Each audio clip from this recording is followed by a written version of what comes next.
So we were talking about the short bowel syndrome.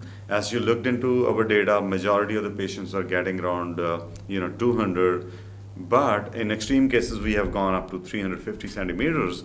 And on an average, if we say the total length of the intestine is 650 or 700 centimeters, and we did a 350 centimeters bypass, still there is 350. Plenty of gut. Another part on the other side, which is way more than 100 or 200 centimeters. Right. So here we have to say as a that general how do surgeon, people, you cannot say that this is short bowel syndrome. But this is where people get confused. So there are people who have a bypass, either Roux-en-Y or BPD or whatever, or MGB, who get sick.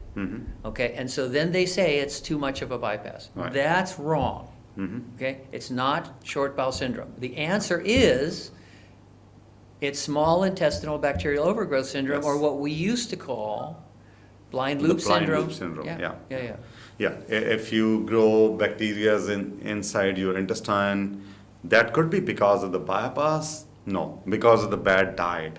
What do you say about blind loop syndrome? Where are the bacteria, those bad bacteria coming into those patients, who behave like malabsorption, who have this trouble? It can come from a lot of ways, but what we've known about this since the 1960s and even earlier. And so what they would find is bacteria will back up in the bypass segment. Yeah. And that bacteria, it can be contamination because you ate something that was contaminated. It had some, what are some of the diarrhea problems you have here in India with giardia? And yeah, in my practice, especially we are sitting outside the city and many patients coming from the villages, and I have my patients coming from Mumbai, New Delhi, and other metropolitan cities in India and abroad as well. But very clearly, I can make out very clearly somebody coming from big city in India, having habit of eating outside, is more likely to have this infection. Yes. And our rural patients who are every day eating the home vegetables, fresh vegetables, they rarely see this.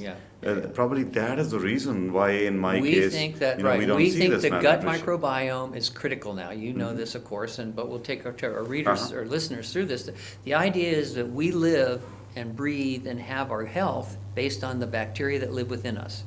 And if we go out and have contaminated junky food that might not be well cooked, food that might not have someone who cooks it with washing their hands, or gets dirt contamination, that grows some other bad bacteria. And when that happens in the up bypass segment of the gut, that's called blind loop syndrome or the afferent limb syndrome. So this is especially for our surgical friends who are watching us. This is what we have learned from malabsorption versus blind loop syndrome, presenting almost exactly in a similar manner, because you see the albumin coming down, patients having diarrhea. And the albumin is one of the most misleading, because they say, see, the protein's low. The protein is low in response to inflammation. In other words, they say, oh, see, they have low protein, they need more protein. No, that's not what they need. The body naturally responds to stress by decreasing albumin because bacteria uses albumin.